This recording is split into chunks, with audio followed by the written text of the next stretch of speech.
Bienvenidos a la Noche Infinita.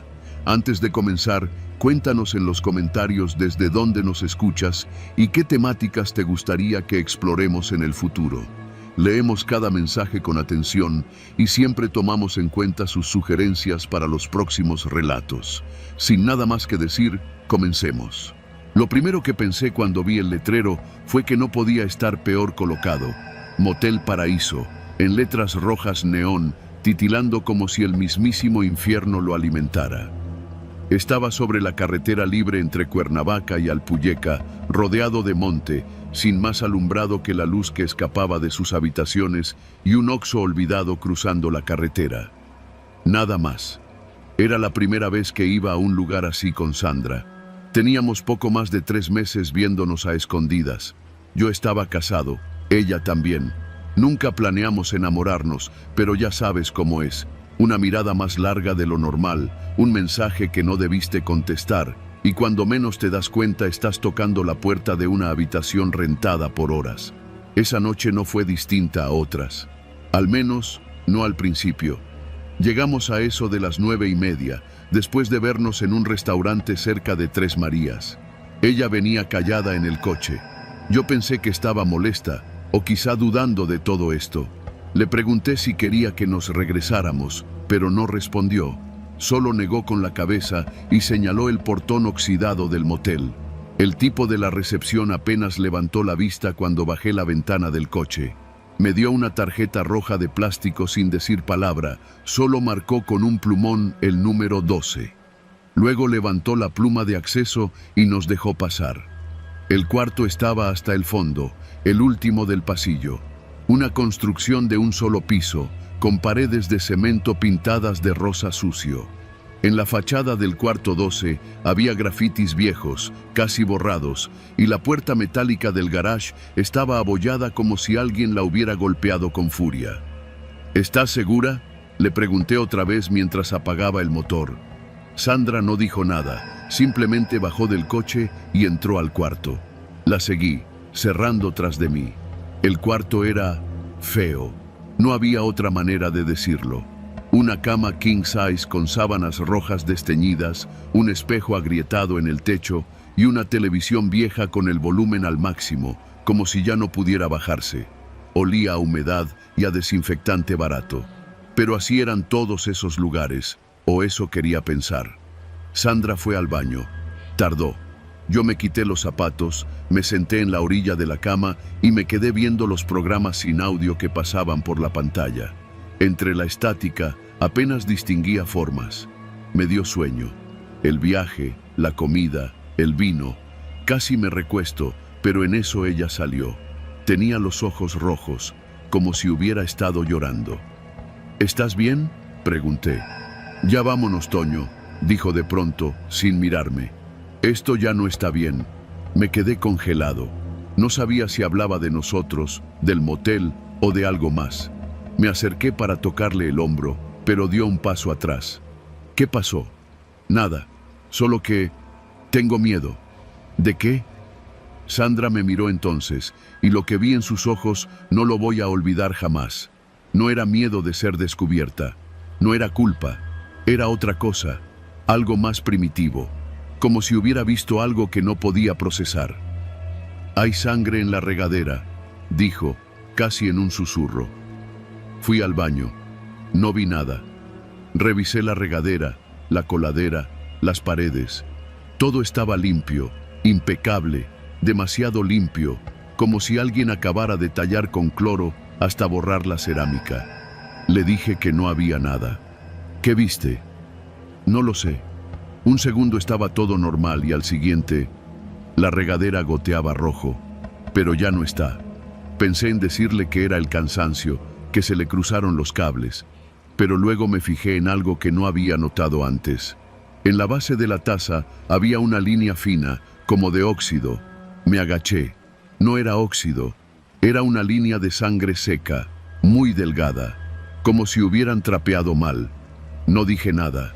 Me levanté y regresé a la habitación. Sandra estaba parada frente al espejo del techo, viéndose, pero no se veía a ella. Se veía a sí misma como si fuera otra persona. como si se estuviera despidiendo. ¿Qué está pasando?, pregunté. Me tengo que ir. No puedo estar aquí, Toño. Algo está mal, muy mal. Y sin decir más, salió. Se subió al coche. Yo corrí tras ella. La detuve justo antes de que encendiera el motor. Dame la llave. Yo te llevo. Solo déjame pagar y nos vamos. Ella no respondió. Asintió. Corrí a la administración. El mismo tipo de la recepción estaba viendo su celular sin levantar la vista. Saqué un billete de 500 y lo dejé sobre el mostrador. Él apenas lo volteó a ver, lo tomó y murmuró. ¿El cuarto 12? Sí. Ese cuarto ya no debería usarse. Me detuve.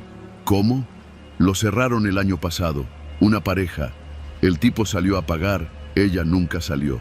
Se quitó la vida en la regadera. Desde entonces ese cuarto lo mantenían cerrado.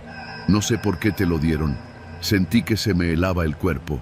El tipo se levantó, caminó hacia una caja oxidada, sacó un folder y me lo mostró. Era un archivo viejo, con una foto en blanco y negro de una mujer. Pelo largo, ojos grandes. Sandra. ¿Quién es? La mujer del cuarto 12, dijo el tipo, con una voz hueca. Ella, la que murió. No, eso no puede ser. Sandra está allá afuera, en el coche. No, joven. Usted llegó solo. Lo vi desde que entró y se va solo, como todos los que escogen ese cuarto. Salí corriendo. La cabeza me daba vueltas. Abrí la puerta del coche. Estaba vacío. No había nadie. No había rastro de Sandra. Ni su bolsa, ni su abrigo, ni siquiera su perfume. El asiento del copiloto estaba cubierto de polvo, como si no hubiera sido usado en meses. Me senté. Miré el volante. Las manos me temblaban. Pensé en llamar a alguien, pero no sabía qué decir. ¿Que la mujer con la que había estado durante meses quizá nunca existió? ¿Que estuve viniendo solo todo este tiempo? ¿Que las fotos, los mensajes, las llamadas, podrían haber sido solo cosas en mi cabeza? Respiré hondo. Encendí el coche. Salí del Paraíso Motel sin mirar atrás. Crucé la carretera hacia el Oxxo y me compré una botella de agua. La cajera me saludó como si me conociera. ¿Otra vez solo, don Toño? La miré. ¿Cómo dices? Siempre viene solo. Cada martes, cada jueves. Siempre pregunta por el cuarto 12. Me fui sin responder. Ya no volví al motel. Vendí el coche. Cambié de ciudad. Corté toda relación con mi vida anterior. Pero a veces, muy de noche, me despierto empapado en sudor, con el sonido de la regadera goteando. Y sé que en algún lugar, en un cuarto abandonado de carretera, Sandra sigue esperándome. O lo que sea que era Sandra.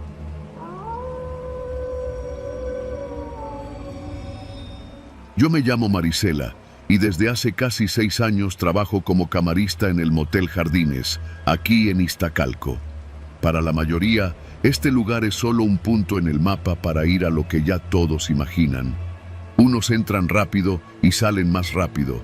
Otros se quedan toda la noche, algunos llegan solos y piden 2 juegos de sábanas. Uno aprende a no mirar mucho, a no preguntar, pero eso no quiere decir que una no vea, porque sí vemos, siempre. El turno que más me tocaba cubrir era el de la tarde, de las 3 hasta las 11, pero desde que Sonia renunció sin decir palabra, solo dejó su uniforme y un post-it que decía, no vuelvo a pisar este lugar.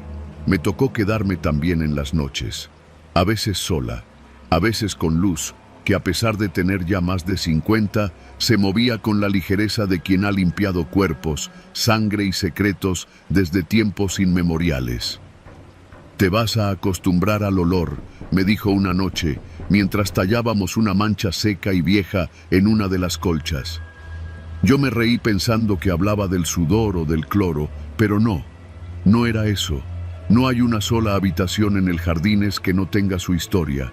Una vez encontramos un billete de 500 pesos doblado en 4 bajo una almohada. Era falso.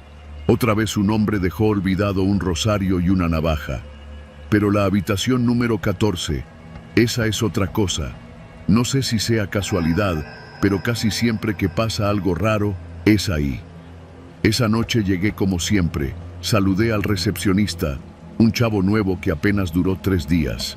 y pasé a checar mi carrito de limpieza. Revisé el inventario: cloro, bolsas negras, trapos, pinol, un paquete nuevo de guantes.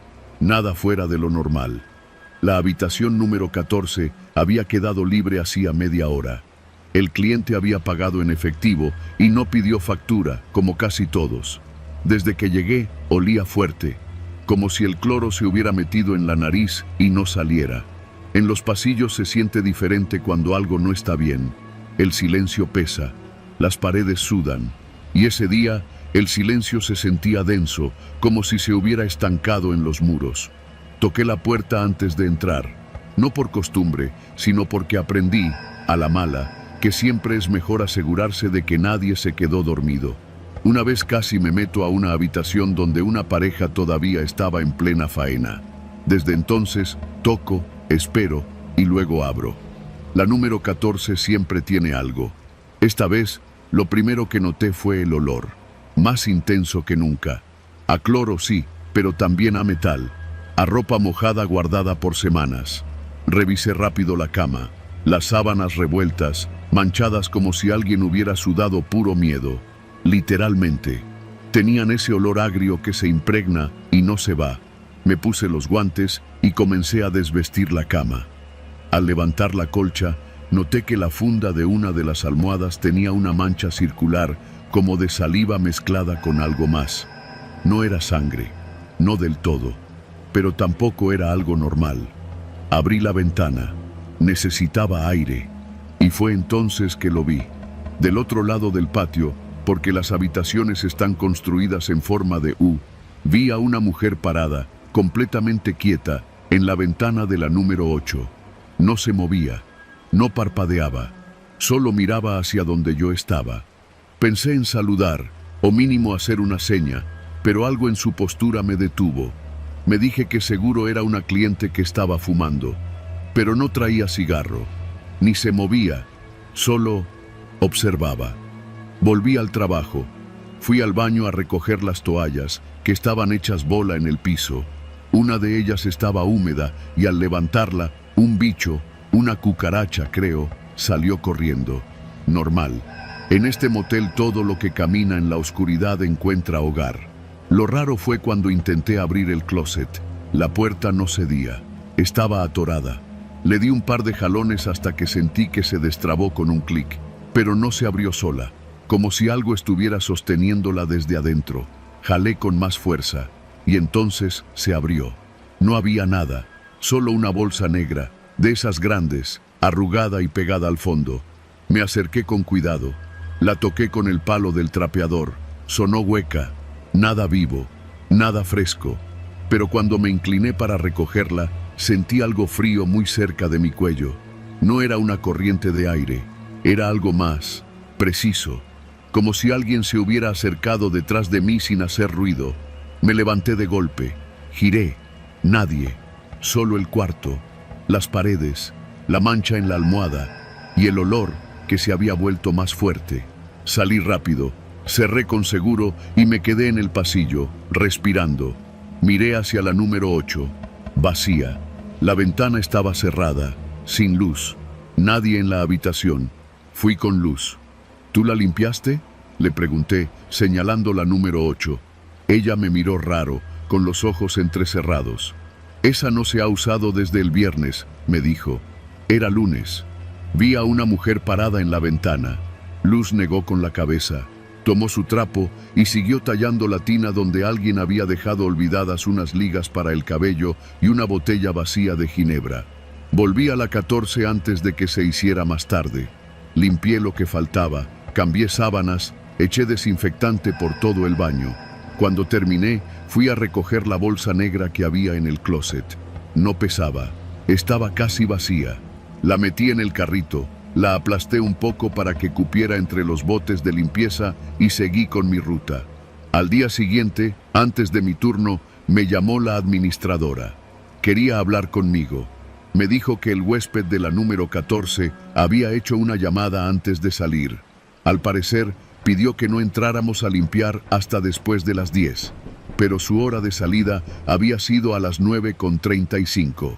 La llamada, según el registro, Se hizo desde el teléfono interno a las 9:40. ¿Crees que regresó?, me preguntó. No, yo entré como a las 10 en punto.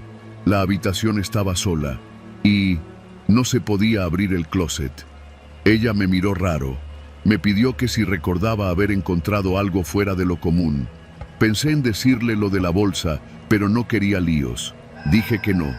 Solo olía feo, como siempre. Ella asintió. Me dio las llaves del almacén y me dejó ir. Esa noche soñé con la mujer de la ventana. Estaba parada justo afuera de mi cuarto, mirándome a través del vidrio. Yo no podía moverme, no podía parpadear, solo verla. Y aunque no abría la boca, escuchaba claramente su voz en mi cabeza. Tú también vas a entender por qué huelen así las sábanas. Desperté sudando, el corazón desbocado y con la sensación de que alguien se había sentado en el filo de mi cama. No había nadie, pero mi ventana, esa que siempre cerraba, estaba entreabierta. Volví al Motel Jardines ese mismo día, no porque quisiera, porque tenía que trabajar. Me tocó limpiar de nuevo la número 14. En el baño encontré la misma bolsa negra, en la esquina, arrugada, como si nunca la hubiera sacado, y el closet, otra vez, atorado.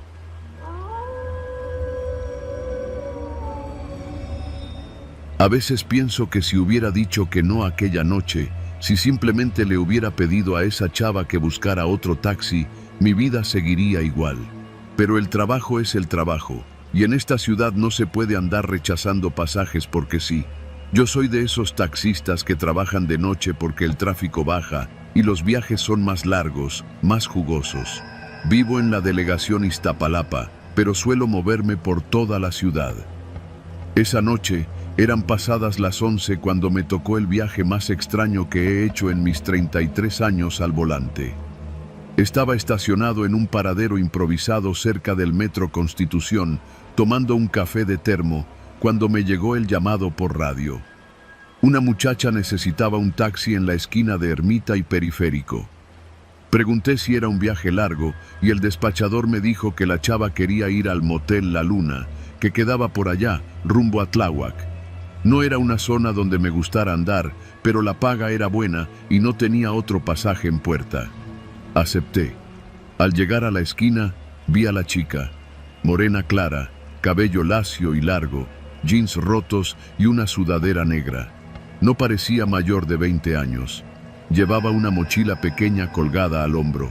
Se subió rápido al asiento trasero sin mirarme a los ojos. ¿A dónde vas?, pregunté. Motel La Luna, por favor, dijo con voz bajita, casi sin abrir la boca. ¿Estás segura?, quise confirmar, porque ya es tarde y ese motel está, bueno, medio feo, está solón. Ella asintió sin decir más. No llevaba prisa, no preguntó cuánto le iba a cobrar, ni dijo una palabra durante todo el trayecto. Solo iba ahí sentada, mirando por la ventana, como si pensara en otra cosa. En el retrovisor noté que tenía una expresión rara, como de preocupación. Le pregunté si estaba bien y solo me dijo, sí, gracias. Tomé Periférico y avancé por las calles oscuras. Esa parte de la ciudad ya casi no tiene alumbrado público, y a esas horas los únicos coches que circulan son camiones de carga, otros taxis como el mío y los peceros que regresan a las bases. El Motel La Luna es uno de esos lugares viejos con fachada de tabique rojo y una entrada amplia para autos. Tiene un letrero de neón morado que parpadea a medias, y aunque lo han querido pintar varias veces, siempre tiene el mismo aspecto sucio y descuidado. Cuando llegamos, le pregunté si quería que la esperara. Ella negó con la cabeza y bajó rápido. Caminó hacia la entrada y la vi perderse detrás de la reja metálica. No le di más vueltas. Cobré el viaje, arranqué el taxi y regresé por donde había venido.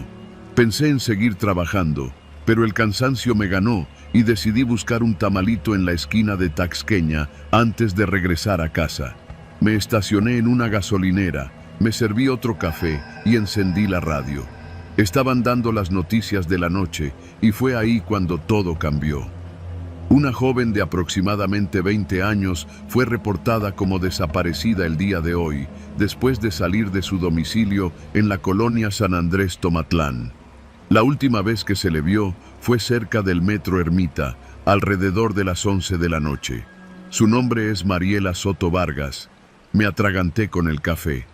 «Repite eso», dije en voz baja, como si alguien me escuchara. Y entonces lo dijeron de nuevo. Nombre completo, edad, vestimenta y una foto.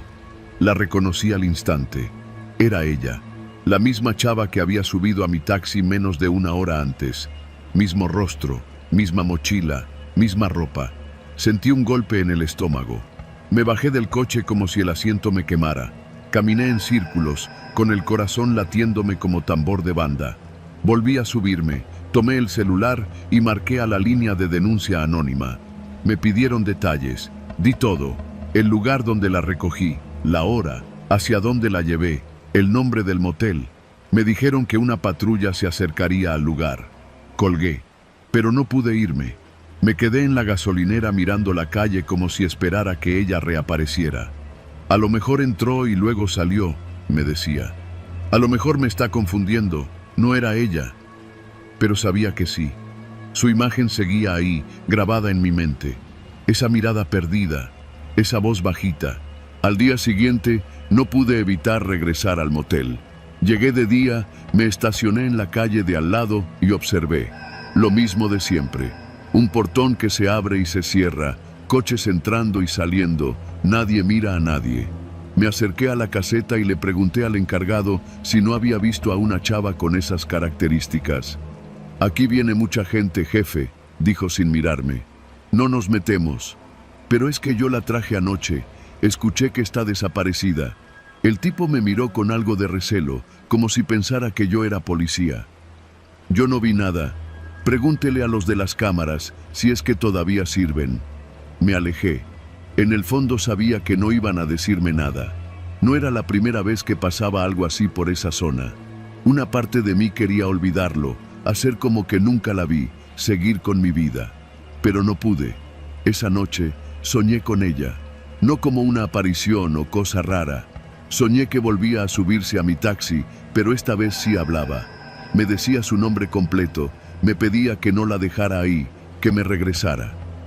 Me desperté empapado de sudor. Pasaron 3 días. Nada en las noticias.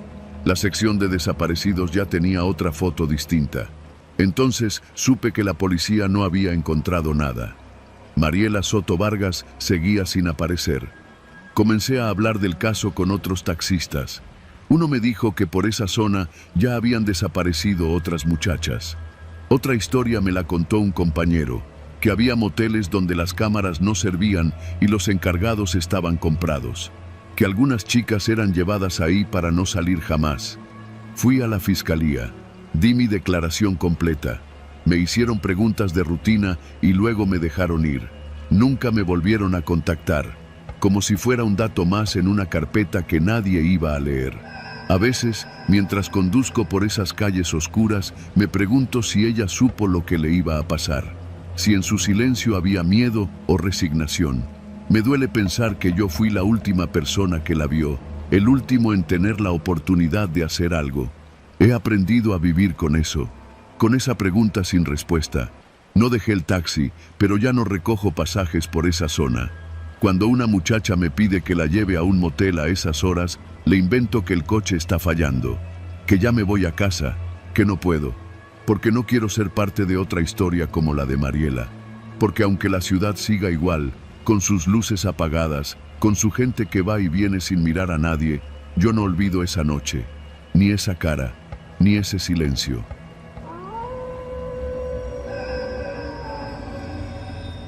Nunca he sabido si fue suerte o castigo haber llegado a trabajar en el motel Sol y Sombra.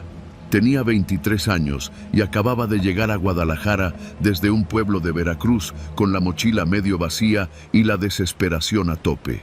Buscaba algo temporal, nada más para sacar para la renta y la comida. Un amigo me habló del puesto de recepcionista nocturno en ese motel. No te piden experiencia, solo discreción, me dijo. No pregunté más. Me presenté una noche de miércoles y al día siguiente ya estaba firmando el contrato. El motel estaba sobre una lateral de la carretera a Nogales, un tramo medio olvidado entre el periférico y el Cerro del Tesoro. A simple vista no tenía nada especial. Una fachada grisácea, sin letrero luminoso, con rejas oxidadas y palmeras secas. Desde la calle no se veía gran cosa, salvo la caseta de entrada y una rampa que bajaba a los cuartos con cochera. 14 habitaciones, todas con portón. Desde el primer día me dijeron que no preguntara nombres. Los clientes pagaban al llegar, se les daba el control remoto del portón y una hoja con las claves del wifi y el menú del servicio a cuarto. Nadie firmaba nada. La regla era clara: no hagas preguntas, solo cobra y apunta la hora. Lo que nunca imaginé es que también tendría que anotar otras cosas. El gerente era un tipo chaparro y siempre sudoroso que todos llamaban Don Félix. Usaba camisas guayabera, olía a menta rancia y tenía un lunar enorme junto al ojo izquierdo. Desde el primer día me dijo que no usábamos computadora, que todo se anotaba en la libreta. Era una libreta negra, de pasta dura, como las que usaban los contadores de antes. Cada página estaba dividida en 3 columnas: número de habitación, hora de entrada y observaciones.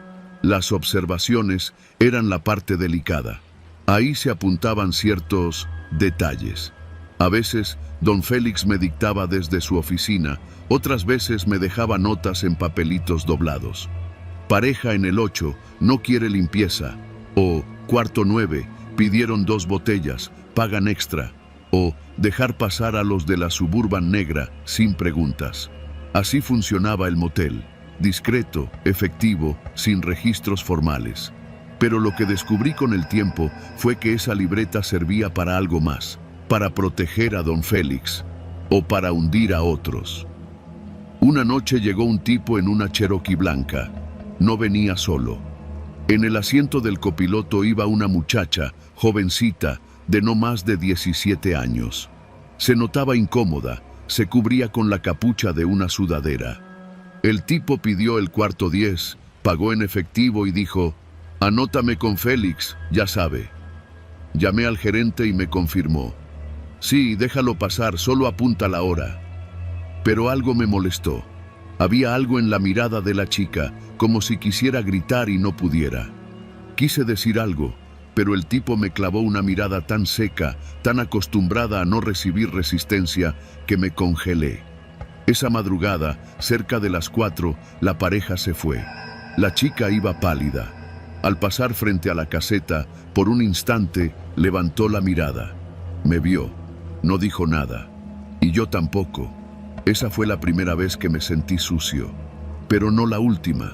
Con el tiempo, entendí que el motel Sol y Sombra funcionaba como una especie de zona gris para ciertas cosas. Era punto de encuentro para amantes, sí, pero también para políticos, narcos, policías, funcionarios, lo que tú quieras. Gente que necesitaba silencio y alguien que no anotara su nombre. Don Félix se aseguraba de que no faltara ni una letra en esa libreta, y yo era el que la llenaba. Un viernes llegó una ambulancia falsa, de esas blancas, sin logo. Eran casi las 3 de la madrugada. Traían una camilla. No sé si el tipo estaba vivo o muerto, pero lo bajaron con calma, sin prisa, como si lo hicieran todo el tiempo. 2 hombres lo metieron al cuarto 12. Uno se me acercó y dijo: «Ya está pagado con Félix». No me atreví a levantar el teléfono. Horas después salieron con la camilla vacía. Solo eso. Al día siguiente, el cuarto estaba limpio. No olía a nada. Intenté dejar el trabajo varias veces, pero nunca lo logré. Don Félix me pagaba en efectivo, siempre puntual, y me daba bonos cuando seguía las reglas. A veces me regalaba una botella de whisky o me dejaba fumar en su oficina. Era como un tío raro y siniestro, hasta que una noche me dijo algo que no supe cómo interpretar. «¿Tú sabes cuántos muertos hay anotados en esa libreta, chavo?» Me reí, creyendo que era una broma. «No, ya en serio», insistió. «¿Tú sabes?» Me quedé en silencio. «Más que huéspedes, pero no te preocupes, Mientras no pongas tu nombre, estás a salvo. Esa frase me jodió. No me la pude sacar de la cabeza. Pasaron semanas. Todo igual. Parejas entrando y saliendo. Policías que venían a descansar. Tipos con placas falsas. Mujeres que llegaban solas y salían llorando. Un día, don Félix me pidió que me quedara un rato más. Llegó un hombre trajeado, con 2 escoltas. Se encerraron en el cuarto 1. Horas después, salió uno de los escoltas y me pidió una bolsa negra. No pregunté. Cuando terminé el turno, pasé a la oficina. Don Félix estaba dormido sobre el escritorio. La libreta estaba abierta, con manchas de café. No pude evitar leerla. Había códigos que ya entendía. Paciente significaba cadáver. Visita corta era alguien que llegaba vivo y salía en una bolsa. Cliente recurrente era alguien con poder. Ese día supe que si no me iba pronto, iba a acabar enterrado en alguna de esas páginas. Me largué esa misma semana. No pedí finiquito. No dije adiós. Hoy, años después, sigo soñando con esa libreta, con las caras que vi, con las cosas que no dije. A veces me despierto sudando, convencido de que un día alguien va a tocar mi puerta, con un papel, con un número de habitación. Nunca puse mi nombre en esa libreta, pero no sé si eso me va a salvar.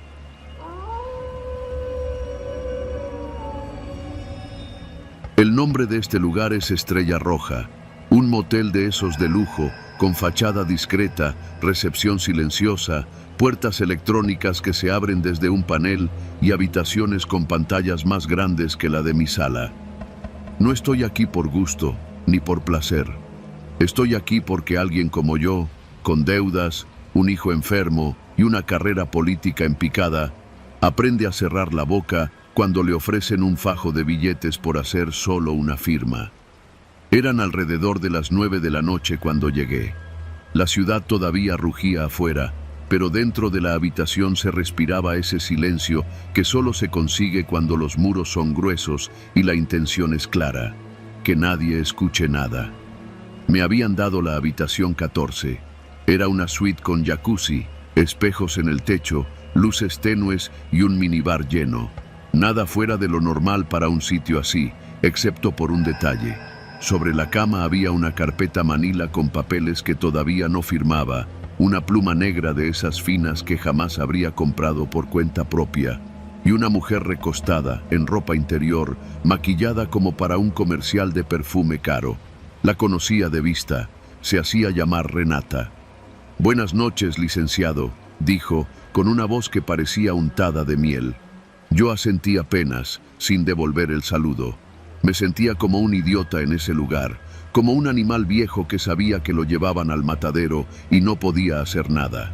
Me senté en la orilla de la cama, tomé los papeles y empecé a leer, fingiendo que entendía cada cláusula. Renata se levantó, caminó hasta el minibar, sacó una botella de whisky que no bajaba de los 2,000 pesos y sirvió 2 vasos. Me ofreció uno. Lo acepté. No le dé tantas vueltas. No hay letra chiquita, me dijo, sonriendo. Firmar un contrato sobre la espalda desnuda de una mujer parecía el tipo de cosa que hacían los ricos para convencerse de que todavía podían controlar algo en su vida. Yo no era rico. Yo era un exdiputado local al que ya nadie quería invitar ni a desayunar. Tomé la pluma. Renata se acostó boca abajo, dejando al descubierto su espalda perfecta. La carpeta se apoyó sobre ella como si fuera un atril humano. Y yo, como si no me quedara otra salida, firmé. 1, 2, 3 hojas. Ella no se movía. Solo exhalaba despacio, como si disfrutara cada segundo del ritual. Al terminar, me levanté, me fui al baño a lavarme la cara. Me miré en el espejo. Había un hombre cansado ahí, con los ojos inyectados, la frente sudada, las manos temblorosas. Me pregunté si eso era todo, si ya podía irme. Cuando salí del baño, Renata ya estaba vestida. La carpeta había desaparecido y la pantalla de televisión mostraba una imagen congelada. Mi cara, enfocada con nitidez desde un ángulo que no reconocía. ¿Qué es esto?, pregunté, sintiendo un nudo en el estómago. Ella sonrió. No respondió. Solo tomó su bolso, se dirigió a la puerta y antes de salir me dijo: «No se preocupe, licenciado. Todo está grabado con la mejor calidad y el contrato ya es legal». Me quedé solo, con el vaso de whisky en la mano. La televisión cambió de imagen. Ahora se veía la habitación desde otro ángulo. Ahí estaba yo, firmando sobre su espalda. Cámara en movimiento, micrófono activado. Caminé hasta la televisión. No encontré controles. La pantalla cambió otra vez. Un acercamiento a mi rostro mientras me inclinaba sobre el cuerpo de Renata. El sonido era claro, nítido. Cláusula 3. Acepto sin reservas, decía mi voz. Me senté, respiré hondo. Pensé en mi hijo, en los gastos médicos, en las llamadas sin responder de mis acreedores. Me sentí como una cucaracha y entonces golpearon la puerta. No eran golpes fuertes, solo 3, espaciados, como si alguien no tuviera prisa. Me acerqué, miré por la mirilla. No había nadie. Cuando abrí, encontré en el piso un sobre negro. Lo recogí. Dentro había una memoria USB, una hoja doblada en 4 partes y una tarjeta. En la hoja había una frase: «Este es tu nuevo trabajo. Si hablas, el video será liberado. Bienvenido». En la tarjeta solo había un número de teléfono, sin nombre, sin logo. Llamé. Una voz masculina contestó con serenidad: «Nos alegra contar con usted, licenciado. Su primer encargo será mañana. Un desayuno en el Club San Ángel con el senador Aguilera. Él no debe saber que usted trabaja para nosotros. Solo escuche, grabe todo y entregue el reporte a este mismo número». Colgué. El sudor me corría por la espalda. El whisky sabía ahora a metal. Intenté salir de la habitación, pero la puerta ya no respondía. Toqué la manija. Nada. Llamé a recepción desde el teléfono del cuarto. Contestaron rápido. «Habitación 14. ¿Desea algo más?» «Sí, quiero salir». «Todavía no, señor. Tiene otra firma pendiente». La línea se cortó. Me di la vuelta. Sobre la cama había otra carpeta. No escuché la puerta abrirse, pero ahí estaba. Renata. De nuevo. Esta vez en otra postura. Esta vez con una sonrisa más amplia. «Vamos por la segunda parte», dijo, como si estuviéramos grabando una escena para adultos. Pero en sus ojos no había lujuria, solo una determinación que daba miedo. «¿Quién eres tú?» La pregunta correcta, licenciado, es «¿quiénes son ellos?». No respondió nada más. Esa noche no dormí. No podía. Cuando al fin la puerta se desbloqueó, el sol ya se filtraba por las cortinas. Afuera, la ciudad seguía su curso. Gente desayunando, automóviles pitando, la vida normal de quienes no cargan un video como ese. A partir de entonces, cada paso que daba estaba marcado por un mensaje. Cada persona que saludaba, cada reunión, cada conversación. Ya no tenía agenda propia, era una marioneta. Meses después, entendí que no era el único. En reuniones discretas, en estacionamientos de centros comerciales, en baños de restaurantes caros, me cruzaba con otros como yo, con los mismos ojos vacíos, con las mismas ojeras, todos atrapados por ese mismo video inicial, todos presos del motel Estrella Roja. Nunca vi el video publicado, nunca supe quién lo tenía. Solo aprendí que cada vez que intentaba salirme, aparecía otra carpeta, y otra firma, y otra Renata.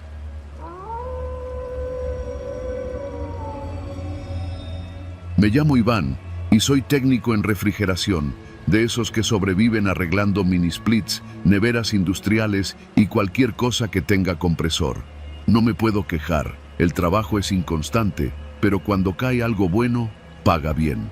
Así fue como, una tarde de miércoles, recibí la llamada de un tipo que se identificó como administrador del motel Las Flores, un lugar que conocía de nombre porque está cerca del entronque de la carretera vieja a Cuernavaca, en los límites entre Tlalpan y el Ajusco. Me ofrecieron un buen pago por revisar el sistema de ventilación y unas cámaras que se estaban desconectando. Nada raro, pensé. Un motel viejo en los márgenes de la ciudad, con más humedad que mantenimiento. Acepté sin preguntar demasiado. Tenía el día libre y la cartera flaca. Llegué al motel un poco antes de las 5 de la tarde. Desde afuera, el lugar no parecía gran cosa. Fachada descuidada, letras neón fundidas y un recepcionista con cara de no haber dormido en semanas. Pero apenas crucé la reja, me sorprendió lo limpio que estaba todo por dentro. Demasiado limpio, como si quisieran cubrir algo. En el estacionamiento había pocos autos, todos sin placas visibles. Me llamó la atención, pero no lo suficiente como para darme la vuelta. ¿Tú eres Iván?, preguntó un tipo calvo, con gafas oscuras, aunque el cielo estaba nublado. Asentí. Sígueme. La cámara del cuarto 11 se apaga sola y no sabemos por qué. Ya vino otro técnico y no quiso volver. El cuarto 11. Desde ese momento, algo me empezó a incomodar. No por miedo, sino por la forma en que lo dijo. No quiso volver. Caminamos por un pasillo largo. El motel tenía 2 niveles, con habitaciones que daban al estacionamiento techado, típico estilo de paso. Entramos al cuarto 11 y de inmediato el olor me golpeó. Mezcla de humedad vieja, perfume barato y algo más, algo metálico. La habitación estaba vacía. Cama king size, espejo en el techo, luz roja tenue y una cámara muy visible en la esquina opuesta, justo arriba de la televisión. No era discreta ni profesional, parecía más una webcam barata. Me acerqué. ¿Esa cámara la instalaron ustedes?, pregunté, revisando los cables. No, respondió el calvo. Ya estaba cuando compramos el motel. No sabemos quién la puso, pero la redireccionamos al sistema de vigilancia interno. ¿Y por qué no la quitan?, se encogió de hombros. Hay clientes que pagan extra por grabarse. Eso me sonó a pretexto. Conecté mi laptop al sistema para revisar la alimentación eléctrica de la cámara.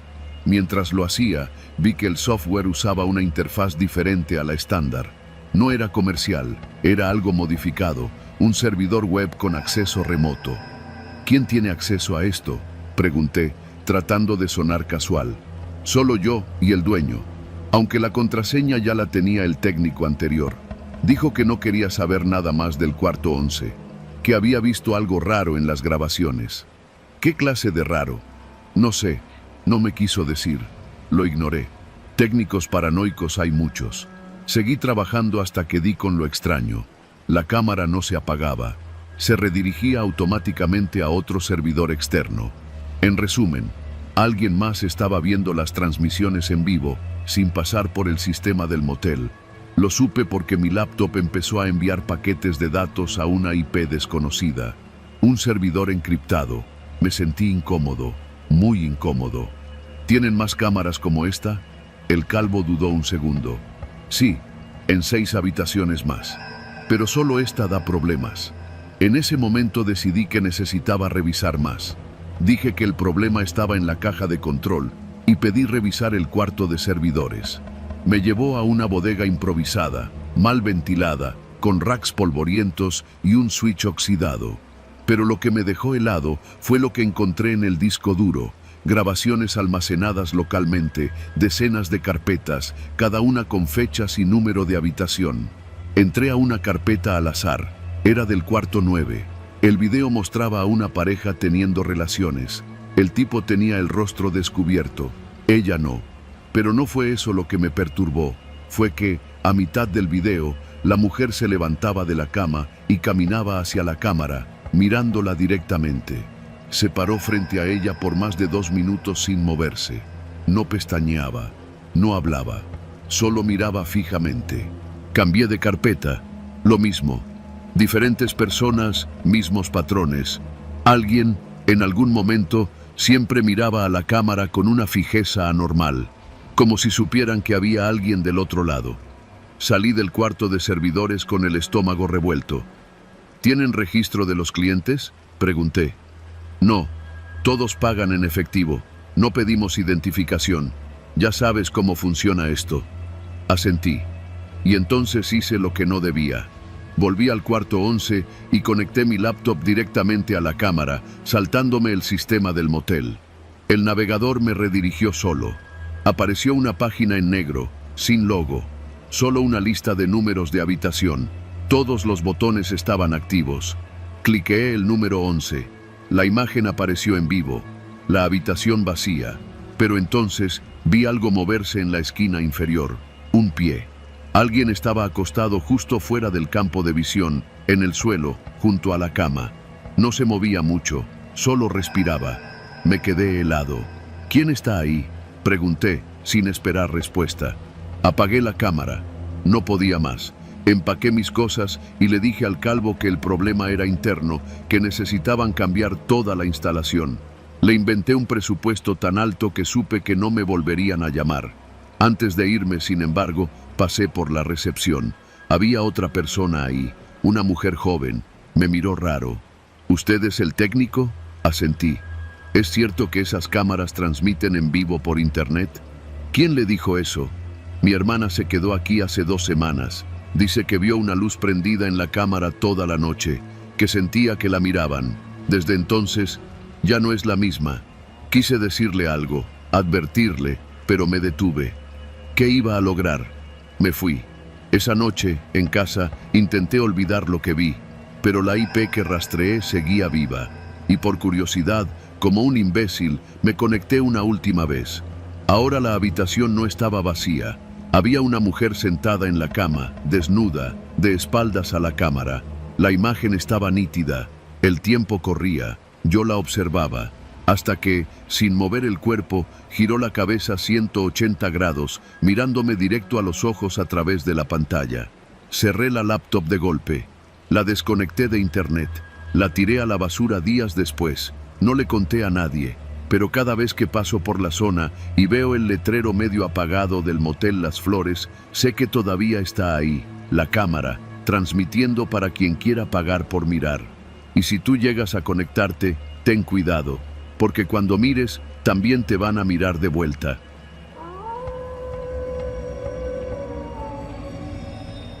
Nunca fui mujer de muchas ambiciones. Con terminar la secundaria y conseguir un trabajo que me permitiera pagar la renta, la despensa y los medicamentos de mi madre, me daba por bien servida. Así llegué al motel El Cerezo, allá por el año 2017, cuando todavía tenía 25 años y el cabello negro como la noche. Era un motel urbano, ubicado sobre la calzada Ignacio Zaragoza, entre una ferretería y un local de pollos rostizados. No tenía lujos, pero sí movimiento constante. Mucha gente entraba y salía como si fuera un Oxxo, y lo único que me pedían era ser discreta, cobrar con rapidez y tener buen trato con los clientes. Con los años aprendí a conocer los hábitos de los que venían. El señor que cada martes llegaba con la misma mujer diferente, el taxista que se tomaba siestas entre viajes, la señora elegante que siempre preguntaba por la habitación número 5. Nada me sorprendía. Hasta esa noche. Era viernes, como a las 10 de la noche, cuando la compañera que iba a relevarme me avisó que no llegaría por un problema con su hija.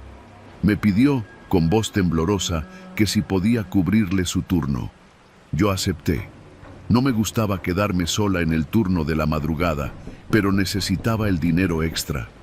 Pedí una torta de milanesa al local de junto, me preparé un café soluble y me acomodé tras el mostrador, con mi libreta de registros abierta y la televisión encendida en un noticiero que nadie ve. Cerca de las 11:30 llegó una pareja.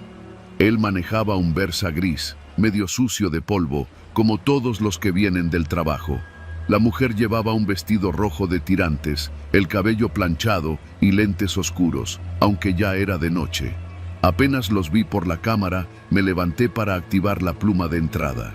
Cuando el coche se detuvo frente al mostrador, se abrió la ventana del conductor. Y ahí, en ese momento, sentí que el alma se me congelaba. Era mi esposo, Ramiro. No lo vi de inmediato, porque traía la gorra de béisbol hasta las cejas y la cabeza agachada, pero esa voz, esa maldita voz que me había despertado cada mañana durante los últimos 10 años. Una habitación, por favor, solo por unas horas. Él no me reconoció. Tenía sentido.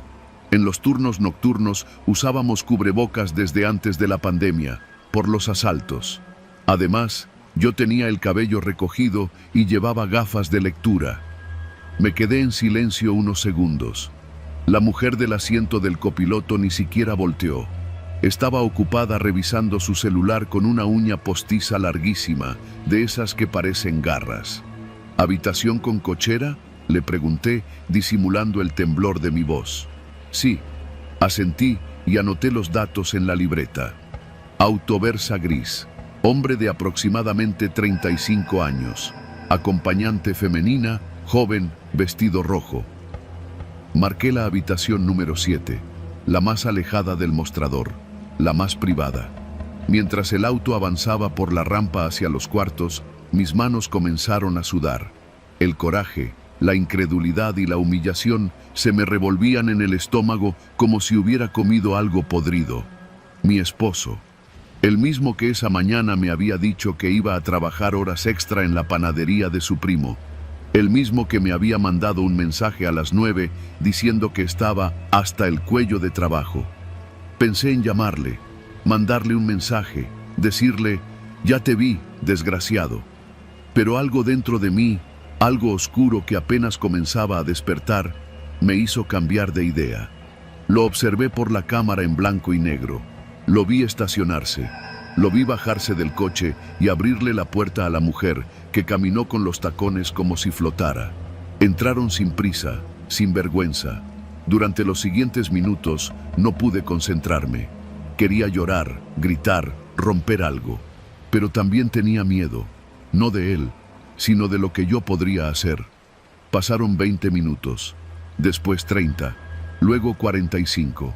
Fui al baño del fondo, abrí el botiquín y saqué un duplicado de llaves maestras que teníamos para emergencias. Lo guardé en el bolsillo del pantalón sin decir una palabra. Caminé despacio hacia la habitación número 7. El pasillo estaba oscuro, apenas iluminado por los focos rojos que usábamos por estética barata. El único sonido era el lejano zumbido del tráfico de la calzada. Frente a la puerta, me detuve. Respiré hondo. Coloqué la llave en la cerradura. La giré con lentitud y abrí. Lo que vi fue tan grotesco como predecible. Ramiro, desnudo hasta la cintura, echado sobre la cama, mirando el techo como si esperara que el universo le cayera encima. Ella, sentada en una esquina de la cama, pasándose un cigarro entre los labios, con los zapatos tirados en el piso. Los dos se voltearon al escuchar la puerta, y entonces sí me quité el cubrebocas. Ramiro palideció como si hubiera visto un muerto. ¿Qué? ¿Lupita? La mujer se incorporó de golpe. Miró a Ramiro, luego me miró a mí. No dijo nada, solo recogió su bolso y se fue, sin decir una sola palabra. Como si supiera que no tenía lugar en esa escena, como si entendiera que había entrado en un campo minado. Ramiro quiso hablar, pero levanté la mano. No quería escucharlo. Lo miré con una mezcla de rabia, decepción y desprecio que él no supo cómo interpretar. Luego, cerré la puerta desde afuera, lo encerré y caminé de regreso al mostrador. Ese fue el principio. Durante las siguientes horas, Ramiro tocó, gritó, me suplicó desde el interior. Yo apagué la cámara de esa habitación, silencié el timbre, me senté en la silla del mostrador, abrí una Coca-Cola bien fría y esperé que amaneciera. A las 5:45 regresé a la habitación. Lo encontré dormido en la cama, cubierto con una toalla. Tenía el rostro hinchado y los ojos rojos. No había tenido el valor de escapar por la ventana. Lo desperté con un leve golpecito en la puerta. Hora de salida, le dije, sin emociones. Se levantó despacio, tomó su ropa. No me miró a los ojos. Cuando pasó frente a mí, antes de salir al coche, dijo apenas en un susurro, «Perdóname, Lupita». Y yo, sin levantar la voz, le respondí, «A partir de hoy, ya no me llames así. Mi nombre es Guadalupe, y tú ya no eres nada mío». Lo vi salir por la pluma sin mirar atrás. Después de eso, pedí que me cambiaran al turno diurno. Nadie me preguntó por qué. En el motel El Cerezo, todos aprendemos a no preguntar demasiado. Pero cada vez que llega un hombre con gorra y coche gris, no puedo evitar mirar dos veces. No por nostalgia, no por dolor, sino por el placer de recordar que ese día yo decidí no quedarme callada. Y eso, en una ciudad como esta, ya es una forma de venganza.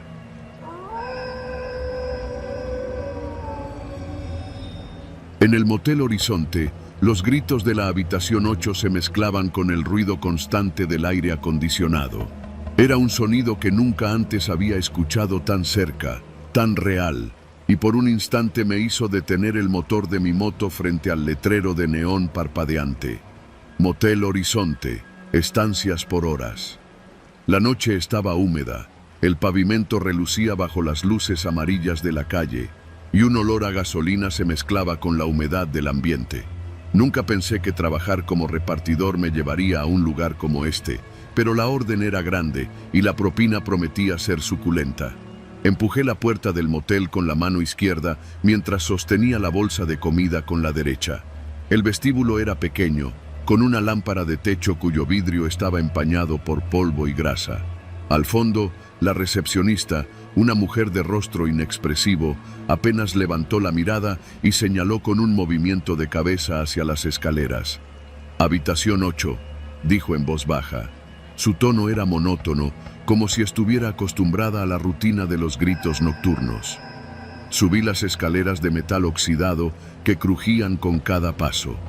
Al llegar al corredor, la puerta de la habitación 8 estaba entreabierta.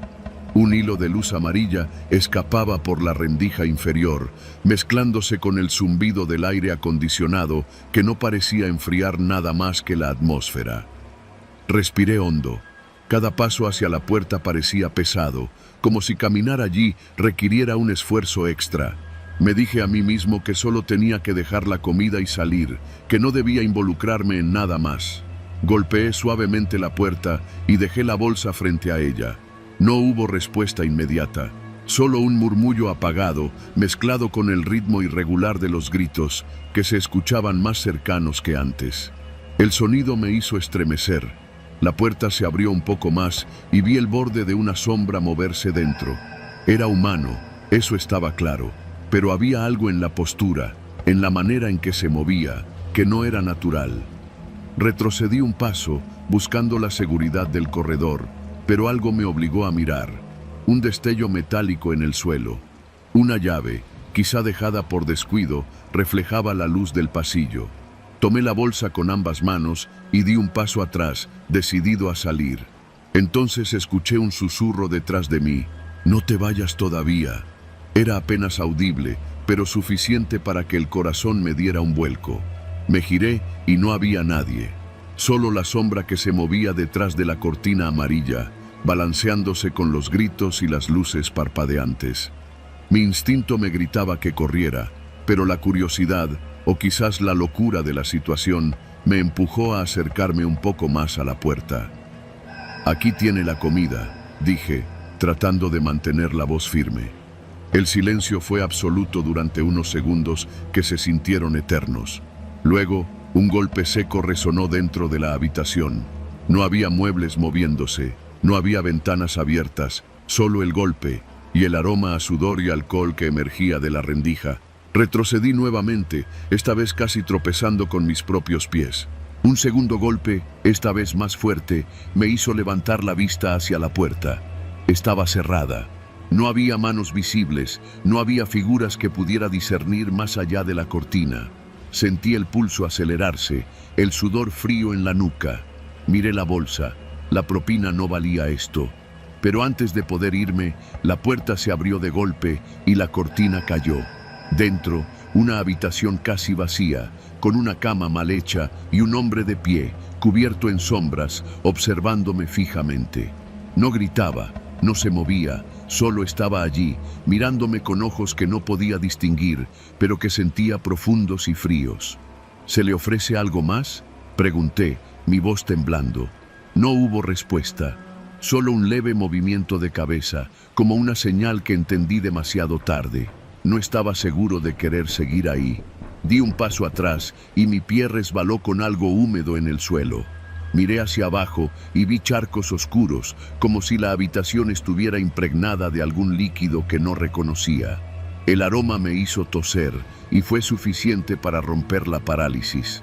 Salí corriendo, empujando la puerta y bajando las escaleras a trompicones.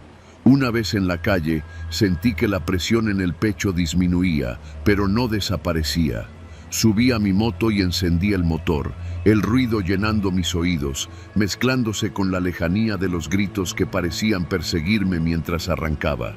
Solo cuando crucé la avenida y tomé la primera calle iluminada, respiré profundamente y miré hacia atrás. La habitación 8 estaba silenciosa, oscura, como si nunca hubiera pasado nada. Esa noche aprendí algo que nunca olvidaré. Hay lugares que funcionan con reglas propias, y aunque nadie te obligue a entrar, una vez dentro, tu instinto se vuelve tu único aliado. Nunca regresé al Motel Horizonte y desde entonces reviso 2 veces cada dirección antes de aceptar entregas nocturnas. El aire acondicionado sigue funcionando, los letreros parpadean y los gritos quizá continúan, pero yo ya no estoy allí para escucharlos.